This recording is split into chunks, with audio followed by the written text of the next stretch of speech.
И здравейте на всички! И вие сте на канала Вълчите. И сега ще наблюдавате, може би, най-дългото видео, снимано някога на мой YouTube канал. Нека да започваме.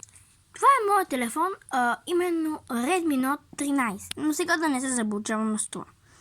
Тук имаме точки. Първа точка – почистване на ушна кал. Тези неща ще ги правим и с олио. Обаче аз няма да си чистя ушната кал, защото това е гнусно. Излъскване на инструментите си за спорт. Ще направим втора точка. Нека да започвам. Отново. Го казах. Защо го казах? Втори път не знам. Тук сме си взели една спринцовка и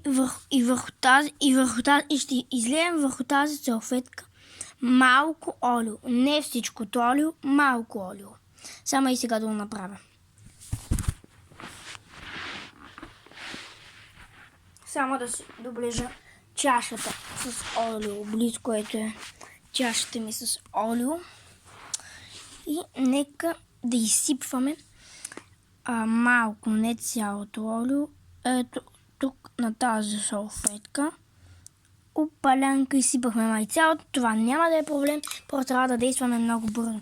Сега взимаме салфетката и взимаме нашия спортен уред, т.е. това в нашия случай ще бъде тенис ракетата и така внимателно започваме и го гладим.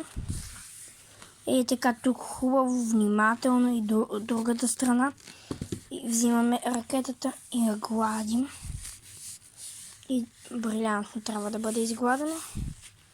И тук най-вече, че тук най-много се обръща внимание. И погледнете резултата. Първо неописуемо е мазна. Едва ме държа. Буквално ми се изпузва от ръцете. Вижте, то се вижда, мисля, че би трябвало да се вижда на камерата колко е мазна. Само така, и това е втора точка. Само така, че във всяко видео от тази поредица ще снимаме, ще гледате три начина за три неща за олиото. Четвърта точка не ни харесва, затоплете си преди излизане навън с студени дни, защото сега първо да не са студени и няма се мажа с олио. Направете си средство за защита против комари за децата. Не. Още дори няма комари. Премахване на следи от лекопласт върху кожата. Не. Махане на тесен пръстен. Не. Съхраняване на кожени чанти обувки. Това е дълго, така че не. Смазване на ключалка. Не. Премахване на дъвка. Нямам дъвка. Олио за вана. Глупости. Олио за тяло. Не. Олио за кожички. Не. Премахване на грим. Разбира се, че не. Подобрете крема си за тяло. Гадно, не. Увлажняване на кожата на краката. Не. Направете си пилинг за тяло. Дори не знам какво. Перфектен маникюр. Не. Облечете напукани. Облегчете. Не, няма си мажа устните, пък и не са ми напукани. От употребяване на бебешко олио дома. Заплетени бижута. Не.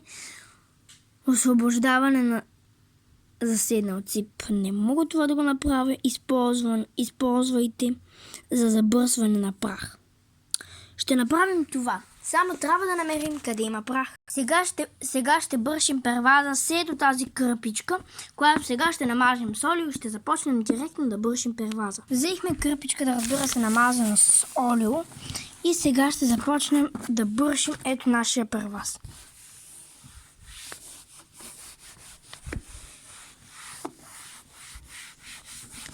Само дето не мисля, че бърши. Това изобщо бърши ли? Това наистина не мисля, че бърши. Това въобще, ви казвам, дума не бърши. Ще сложа още олио, но наистина не мисля, че това ще свърши работа, защото това въобще не бърши. Нека да започваме с... Ще сложа още олио, ще опитам, но не мисля, че ще успея. Погледнете колко олио сложихме, но резултат абсолютно никакъв няма. Ето, погледнете. Не знам дали се вижда добре на камерата, но тук все още има много прахоляки. Това въобще не върши работа. Всъщност, като замисля и погледна, напроч, въобще в момента даже няма прахоляк. Така че първите два варианта работят напълно и чистят прахоляк. Единият чисти спортните уреди, а другия чисти прахоляк. Нека да започваме с третия и може би последен вид. 23 смажете шреда. Какво дори значи това не знам. За почистване на хромирани финтиги. Няма значение. Не. Изчистване на боя от маслена основа от кожата си. Не. Премахване на остатъци от сапун. Ще изпълним и последното нещо. Премахване на остатъци от сапун. Трябва само да помислим как да направим това. Ами ето тук сега, като виждаме, има примерно сапун. А по това нещо дълго години е имало сапун. И както виждаме, по него има остатъци от сапун. И ако не грешим, сега трябва да успеем да почистим това нещо с помощта на олио. Нека да видим дали ще успеем. Сега взимаме ето този наш парцал и върху него ще изсипам олио. Сега този процес вие няма да го видите, но все пак ще изсипам олио. Понеже това е предмет нещо с олио, ще изследим всичкото останало олио. Ето тук.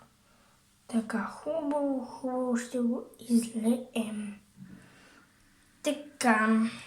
И сега, след този парцал, ще пробваме да очистим ето това нещо. Нека да пробваме. Нека да видим дали ще... Мъчих се половин час и както виждате, абсолютно нищо не направи. Ами това всичко от мен за съботния випуск. Вие бяхте на канала Вал 4 и довиждане!